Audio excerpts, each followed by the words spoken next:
Hey everybody, welcome to the Ground Effect podcast, where we dive into the heart of Formula One, bringing you the latest news, insider analysis, and sharing our thoughts on the motorsport we love. So come and join us, G and Mick, as we look forward to what promises to be an exciting 2025 Formula One season.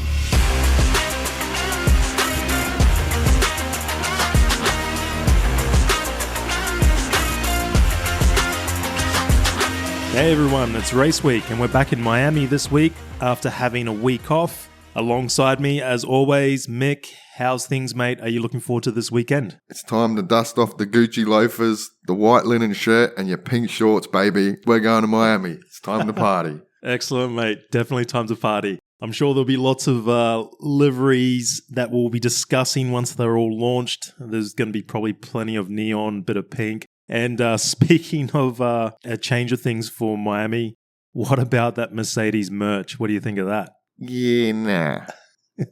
I'm not a fan. Be interesting to see what the car livery looks like. If it's anything like the merch, it's just going to look like vomit on four wheels. Exactly. Yeah, there's quite a lot of speculation with what Ferrari's going to do, but we'll get into that a little bit later in the show. What we'll do is we'll round up a little bit of news. As we always discuss, there's never a dull week in the Formula One world. And how about we start off with Cadillac? Now, team launch on tomorrow and rumors of maybe a driver lineup already confirmed. Yeah, well, the driver lineup thing is probably speculation. We'd like to think so, but I'm not too sure. Cadillac have just sold it as a team launch, delivery, and the team colours. But yeah, I mean, as far as drivers go, probably have to say Perez and Guan Yu Zhou are in the box seat, especially with Guan Yu Zhou having the tyres already with Ferrari and Ferrari supplying the engine and the gearbox until they bring their own engines in, I think it's 2029. And, you know, Perez being in Red Bull, good experience being in a championship winning team. So those two guys are definitely in the box seat. Well, you also got to remember the team principal, Graham Loudon, is Zhou's manager. So there's obviously that connection there. You could always speculate also with the possibly Chinese money coming in, huge market potential for GM. Sergio, naturally, yeah, like you mentioned, brings a lot of experience, also brings a little bit of money too, which definitely isn't a bad thing. So it could be Sergio's little redemption arc if it is official, but let's see how that one pans out. Also, a little bit of news regarding the engines. There was a lot of speculation about what's going on, particularly with the possibility of bringing back the V10s, but it looks like that has been shut down.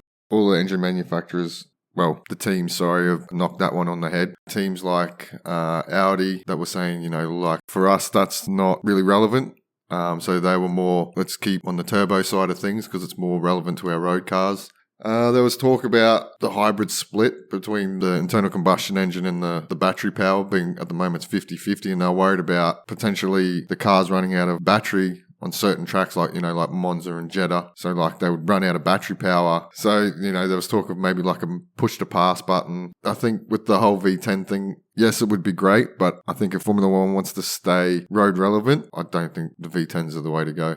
Well, that's unfortunate. So we're not going to get that beautiful sound. Now, there's obviously been a lot of talk about how to improve the racing. Now, there's been talk, you just mentioned, push to pass. There's been talk of increasing the speed of pit lane. They've even brought in a mandatory two-stopper for Monaco this year, which will obviously make that race a little bit more exciting because we know that is an absolute train of a track. In my opinion, I don't believe it's going to do much. Yes, it'll add to the strategy, but as far as the racing goes, it's not going to change the racing. Like, even if you're on a soft tyre that's 10 laps younger than another car ahead of you that's on a hard tyre, that circuit doesn't lend itself to massive overtaking. So I don't think, yes, you can probably change the outcome and the results of the race, but as far as the racing, I don't think it's going to change too much. Yeah, let's see. I mean, the cars are too big anyway. That's first and foremost on a track like Monaco. The cars are massive. Yeah, it's like cruise ships cruising around there. Exactly. They're freaking massive. And there's been rumours over at Aston Martin that there's a tense atmosphere building between Stroll and Newey. What's the story on that one? Yeah, so there's been reports there's a bit of tension between the head man, Lawrence, and Adrian Newey. The reports are Lawrence is sort of frustrated that Newey doesn't want to help on the 2025 car. He's solely focused purely on building a fast car for 2026. And Lawrence is like, well, man, I'm paying you, $33 million a year. Apparently, the top technical staff at Aston held a meeting in Silverstone after Saudi. Apparently, Adrian Newey didn't attend. There's reports Newi's not attending any meetings or answering emails. Completely not interested in the 2025 car. Stroll believes, we've heard the talk say he wants to sell his stake, and he believes that the poor performance of 2025 is affecting the team's value. Yep. You could look at it from a strategic point of view. A poor performance this year would definitely help Newey as he'd get more time in the wind tunnel, which would definitely, help them for 2026. Again, it's just speculation, bit of talk. We love the speculation. We love the speculation. So, and speaking of more speculation, obviously we've got Max, the Max Verstappen rumors of leaving Red Bull. We all sort of know where that stands. Is he or isn't he? Only time will tell on that one. Well, apparently he already has. One day he has, one day he hasn't. It's like, man, come on. The worst part I find is, man, looking at the news this week, it's always, this week it was Ralf Schumacher. He had a lot to say this week on Hamilton, on Verstappen, McLaren. And it's like these guys, man, just come out with these bullshit statements just to stay relevant. Yep. Yes, man, you're an expert, but you're an expert on driving a Formula One car. It's always hard to tell because naturally they have connections within the paddock still. So, you kind of feel that the rumors that flow through the paddock, they can sort of get a good head of if they're true or not. But yeah, plenty of speculation. We're going to just have to let time run that one out because, yeah, it's every week. It really depends on Max's performances. If he has a stonking weekend in Miami, the rumors will simmer down. If it's an absolute travesty of a weekend for Red Bull, the rumors will... Do you really believe, right? Okay, so Max is sitting 3rd or 4th, maybe even 5th in the championship by the summer break. He's going to jump ship? Oh, I mean, I still think he's actually going to leave Red Bull at the end of the season. That's just the way I sort of feel. But yeah, we know that. But not jumping mid-season or anything like that. Yeah, I mean, we're getting those rumors with Hamilton. He came out and said that he's not happy and the team's not happy. Well, no shit. Well, yeah, but that doesn't mean that he's not going to stick around and try and fix it. Exactly. Especially with the new regulations coming next year. Exactly. Plenty going on for next year. I just think a lot of drivers are going to definitely wait around because, there's a potential for an absolute upheaval of the grid. There's just a lot of garbage this week. A lot of garbage. Now, continuing with Red Bull, Yuki had a little private test recently. He came out with a few comments based on how the day went. Yeah, so apparently he was pretty happy. They were pretty happy with the test. Helmut Marko's basically confirmed that he'll see out the rest of this season. Which means nothing. Well, exactly. And then, then the talk of Hajar would be the likely replacement and Yuki would be unlikely to return back to Racing Bulls. As you've mentioned before, Arvid Lindblad would be the next man up into the Racing Bulls seat. From a Yuki point of view, he drove the RB19 in Silverstone. And then his comments after was front end is extremely responsive compared to the Racing Bulls. So it takes a bit of time. From what he can see, Max is a lot better at managing an unstable rear end. From Red Bull's point of view is more Yuki struggles with the tyre warm up and sort of general consistency as he feels like Yuki sort of struggles with tyre temperature feel and having a more of a relaxed driving style. So let's see. Miami, he needs to finish the race this weekend. It'll be interesting to see how close he is to Max. Yeah, plenty to play for Yuki. Okay, so on to Miami. First race held in 2022, which was won by Verstappen. He also won in 2023, but last year it was the scene of Lando Norris's first ever Formula One race win. A little bit lucky to have gotten the win based on the way the safety car panned out, but a win is a win no less. Got a little bit of a chance of rain for Sunday. Depending on which weather gods you read, we've got a 40% chance of weather for Sunday afternoon, which would be probably pretty good because Miami, I don't know, the circuit hasn't really provided, well, so far, hasn't really provided great racing. Last year's race was good because of the safety car, but otherwise, I'm not a fan of the track. Yeah, I'm not a massive fan. You've got the big back straight aided by DRS. Obviously, that'll help. Pirelli have come in and they've gone a step softer this year compared to what they went last year and maybe push them into a two-stopper. Whether it works or not, like this is the problem, right? These guys are so good at managing tyres, especially with these regulations. Even a step softer. Like they went a step softer in Jeddah and it was still a one-stop. Well, let's hope we get that 40% of rain. Just throws a little bit of a spanner into the works. It's sprint weekend also, so obviously just the one practice session and then straight into sprint quali, and I think this is the first time we've had a sprint weekend in Miami, so that will probably make things a little bit more exciting, no doubt. I don't think there's any major car upgrades coming this week, or at least at this time of recording, we haven't really seen anything in the press. It seems to be most of the big sort of upgrades are coming for the race after Miami, which is Imola. Update-wise, obviously being a sprint weekend, it's probably pretty pointless unless you're bringing little upgrades. But any major upgrades, there's definitely no point bringing them to Miami being a sprint weekend, as you only get one practice session before the competitive sessions start.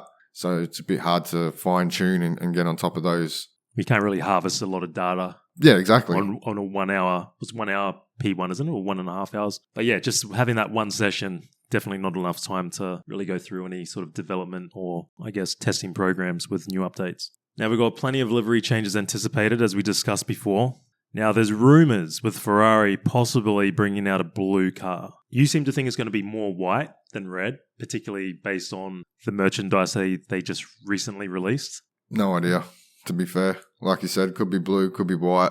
I mean, it could be red, and instead of the white, they just change it to blue. Now, there has been a blue Ferrari once in Formula One history back in the 60s, so it could be a throwback to that. And when you think of HP being a title sponsor and their natural colours are blue and white, there's a good chance we get a blue Ferrari. But I mean, they ran the blue on the car last year, right? Yeah, and they had the blue overalls. Yeah. The race suits and everything. So maybe they go a step further and go even more blue as a throwback to, I believe it's the Ferrari 158 back in the 60s. But let's see. I know Stake is meant to be bringing out something as well. They teased a little trailer on X yesterday with the car going into a custom shop. I believe RB seem to be hinting that their car is going to be, there's going to be a lot of pink on it. I mean, you don't really have to touch the RB. RB looks pretty Miami anyway. Yeah, I mean, I think last year they ran that that sort of purpley pink neon sort of faded through the front, through the nose. But yeah, it just seems to be Miami. Everyone loves a custom livery for it, the old party mode. Let's go on to the important stuff, the meat and potatoes. Piastri is holding a 10-point lead over his teammate, Lando. This is a great opportunity for him to proper cement, that he's like the number one at McLaren. Now, we've talked about Lando just needs to clean up his Saturdays. Sprint weekend here, plenty of points on the table. What do you think about McLaren's chances? Obviously very high, but where do you think this one's going to go? Yeah, well, again, you would imagine the hotter temperatures, provided we don't get the rain. Saturday, there's not meant to be any, so I actually think Lando's primed for a big one. Unfortunately, being a Piastri fan, but I think he's due. After taking his first win here, he's got a bit of love with the circuit. Yeah, I think Norris is due. Look, if Oscar gets the job done, mate, I reckon that might just break Lando for the season. There's already rumours or talk that McLaren's already leaning towards Oscar. And Lando coming out and going, no, I believe I'm still number one. I'm still the fastest guy. Well, dude, you got to prove it. Because at the moment, Oscar's just doing what he needs to do. Not making any mistakes. Getting the job done on the Saturday. We'll keep saying it. If Lando can fix Saturday, there's no reason why he can't go on to win this weekend. Yeah, it's quite a decisive race for Lando. He really needs to get a really clean one in and get one up on Oscar, because if Oscar goes and wins, it's 4 wins for the season to Lando's 1. You're starting to, from a confidence point of view, and also from just what McLaren does, they start to throw the backing more behind Oscar. But yeah, a big one for both boys, because Oscar can really cement his credentials, or Lando can essentially give him the big finger and say, no, mate, I'm still here. I mean, I still see Oscar coming out with the championship lead, but it may only be by a couple of points. I reckon this might be his weekend. Yep. And then on to Red Bull. Look, Max Verstappen's hanging in the fight there. He's on 87 points, so he's not far off championship lead. It's hard with Red Bull. You don't know what you're sort of getting with them. They're just so inconsistent and just seem to be so dominate certain circuits. I mean, they're coming out and playing down like they always do, that they're not going to be competitive in relation to McLaren. I think it's just going to be what we're going to hear most weekends until they at least bring some sort of upgrades to the car, but can never discount Max, already a double winner here in Miami. I think the biggest talking point for Red Bull is more other side of the garage with Yuki, whether he can properly cement that seat, because the jury is still out on him, particularly after the last race's DNF. And again, it's just a matter of him, can he hang with Max? Can he stay close to him regarding times? What do you think? Like, I'm feeling for Yuki because there's, it's one of those things where if he has another sort of substandard weekend in relation to Max, and that pressure mounts, and despite Marco saying that he's good for the rest of the year. Yeah, I mean, I do agree with that. Yeah, how close is he going to be to Max? We know Max is going to get the job done. Regardless, he's going to be able to extract the most out of that car. Now, whether the heat and the track temp is probably going to be the biggest factor for that Red Bull. I actually think they might struggle a little bit. Well, the temps aren't too high. Friday and Saturday, 27 degrees with a bit of cloud. So I guess it depends on the cloud cover too. Yeah, more the higher track temp. Yeah. But yeah, Yuki needs a clean weekend. We keep saying it. Clean week. You just need a clean weekend. You just need to finish. But you do. And we need to see. Well, he's there to score points. Yeah, he needs to get maximum points. We can't say, yes, he needs to be on the podium because we don't even know if Max can get on the podium. But you would imagine if Max can get on the podium, then Yuki needs to be right there behind him. Yeah, I mean, if Max is podium 1, 2, or 3, you'd think like Yuki needs to be at least a P5, P6 at worst. Yep. Tough gig, but that's a job you got to do. So let's move on to Ferrari because they're essentially a team very much in a way like Red Bull where there's quite a discrepancy between the drivers at the moment. Hamilton is obviously under a little bit of pressure to perform. I'm kind of getting sick of the comments online that he's washed up. He's useless now. He's old. It's like, guys, come on. 5 races into the season. He's already won a sprint race. Yes, he's a long way off Leclerc at the moment, but how can you write this guy off? How can you write a 7-time world champion off just like that after five rounds? Yeah, you watch Drive to Survive once and you're an expert. So that's what happens these days, right? Yes, he's come out and he said that the team's not happy and he's not happy. Well, that's going to be a normal reaction regardless. Just because he said those comments doesn't mean that he's making a retirement claim. But as far as Ferrari, I'm not expecting too much. Their window is so small. The moment they have to raise the ride height of that car, the car turns to shit. Maybe Leclerc, maybe jagging a podium if Red Bull or maybe Mercedes are off. Well, he's had some success here. He had a second place in 2022 and again on the podium last year with a P3. So he clearly is a good peddler around here. Yeah.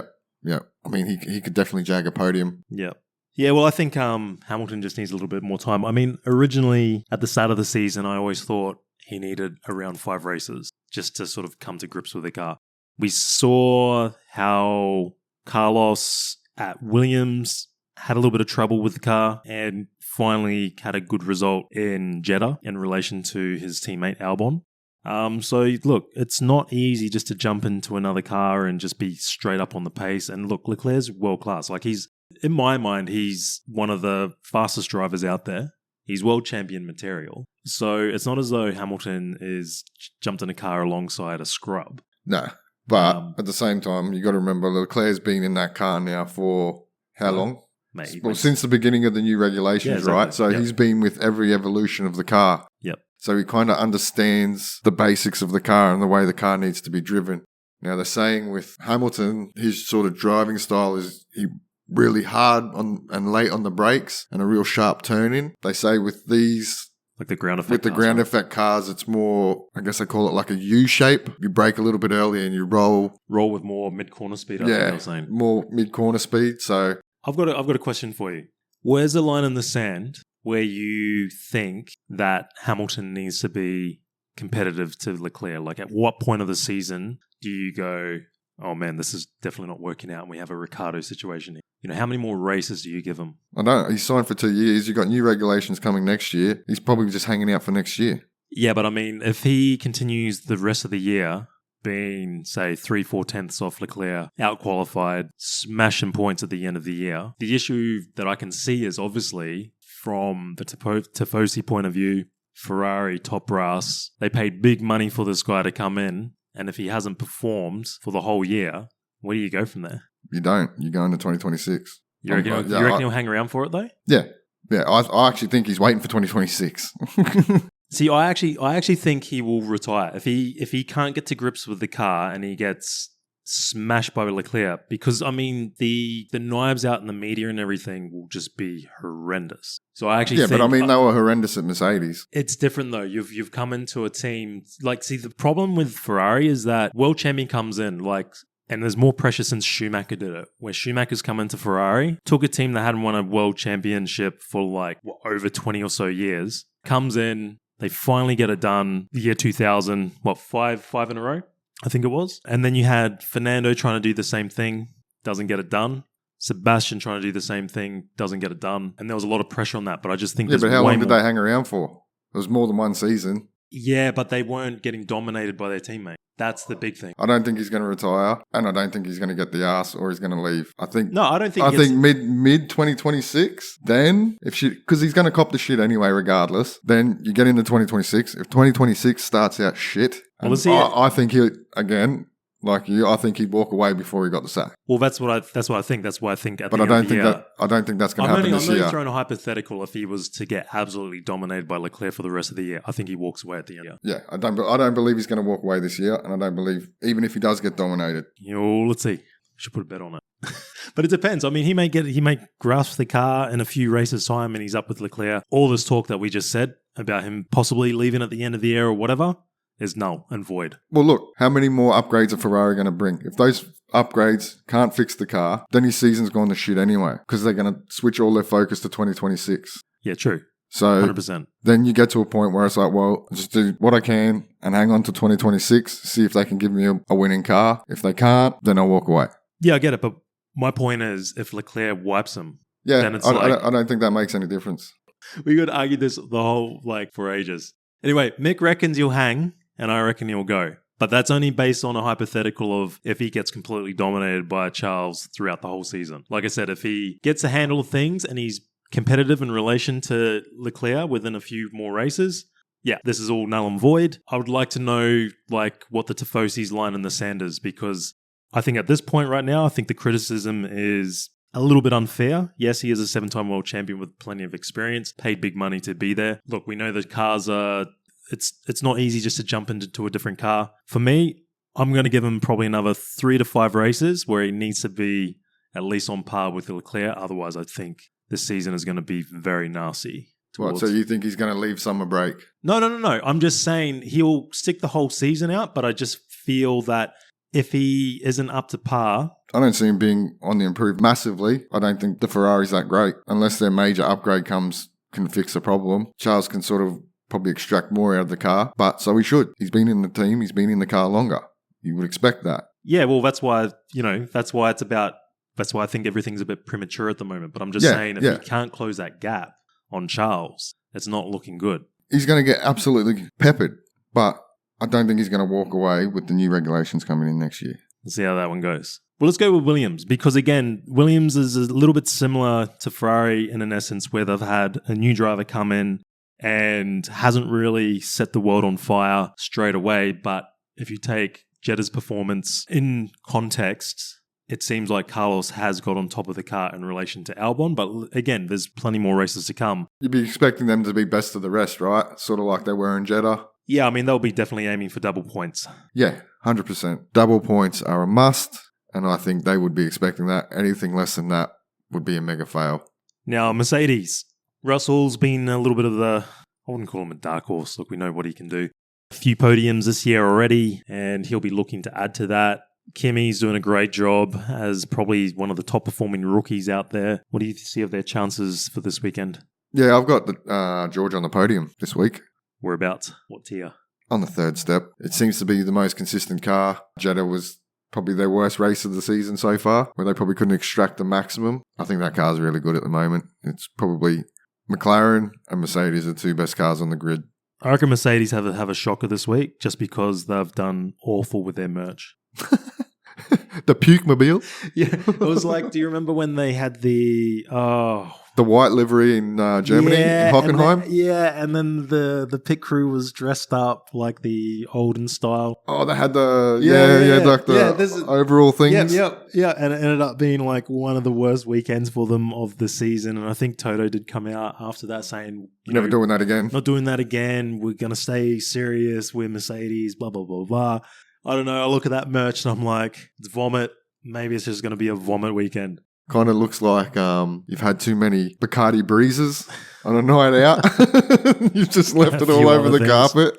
Yeah, a few other things as well. Yeah. Yeah, I just have this weird feeling it's just going to be an absolute shocker this week for Mercedes. Terrible merch, terrible weekend. Yeah. Yeah. Now, let's go with the Racing Bulls because, again, it's another team that is developing a nice little inter-team battle there. Obviously, we know Lawson's story. Hadjar is looking great. He's super quick and has come on leaps and bounds since that first race debacle in Melbourne. They're a funny team because it's like they show good pace at times in the practice sessions, and then when it comes to qualifying, they just seem to be flirting with possibly getting into Q3. But yeah, they just sort of seem to be around that 10, 11, 12, 13 position mark at the moment. I think they're good for points this week. And I'm backing Liam to have a good one. I think he's building back into his old seat quite nicely. Yeah, look, I mean, those mid-teams, you could say, from Williams down, their biggest problem is consistency, right? One weekend they're good, one weekend they're shit. So I'm expecting RB similar to Jeddah, probably pushing Williams to the max. And again, Williams have a bad weekend. I believe RB will be there. I agree with you. Liam's building nicely. He's going to start to come good very soon. And then we're going to start to see the pressure ramp up on Hadjar. Well, Hadjar's sitting on 5 points at the moment in the World Championship, and Lawson is one of 4 drivers still on the big donut. So he'll be definitely looking to exclude himself from that club, which also includes Fernando Alonso, Jack Doohan, and Bortoletto. Speaking of Fernando, let's go on to Aston Martin. Again, not a whole lot to say, as we've always discussed. 2025 just seems to be a write-off. All focus on 2026. But maybe Fernando can use his experience and drag a few points out of the Aston Martin, because I don't know about Lance. I think Lance is slipping back into his old ways. He started the season off relatively okay and he's got 10 points. 10 points already. But yeah, just the last few races. Yeah, I mean, struggle street still for Aston. I think they're definitely going to be behind Williams and RB. I don't think they're getting the points again. I don't even think they're expecting to get in the points, to be honest. You're just participating at the moment. Well, if you get the rain, then obviously that throws up opportunities, as we know, as we saw in Melbourne. Well, that's what they need, right? They need to do the rain dance, because without that, they're not in the points this week. Quite a slide as well. I mean, Fernando Alonso did pick up a P3 here in 2023. It's a little bit ironic in a way when you look at the points that Aston has scored over the start of the seasons and how it's getting worse and worse. But then when you think about the money that's been invested and their facilities that they have now have gotten better and better, the results have gone the other way. So, yeah, not looking great for Aston. They get my Participation of the Week award. You get remember the ribbons you used to get at school just for showing up? Just for showing up. Yeah. Oh, Fernando's showing up for a long time now, so... Must be getting tired of showing up. Yeah, 100%. Let's go for Alpine. Again, another team that has a lot of rumours surrounding. We know the Jack Doohan situation. We hope he gets more of a shot, but the rumours ebb and flow around himself and Colapinto. Yeah, Colapinto's there, isn't he?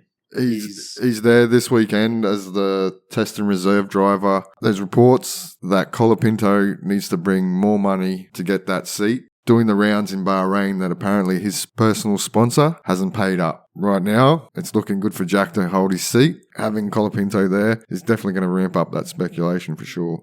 Yeah, let's hope for a good performance from Jack because, again, we're both big believers that he's done relatively well against Gasly, but when it's come to the race, he's had a little bit of bad luck. Obviously, he binned it in Melbourne. Terrible strategy the last race in Jeddah. We think he's got some speed there. He's showing he's got some speed there.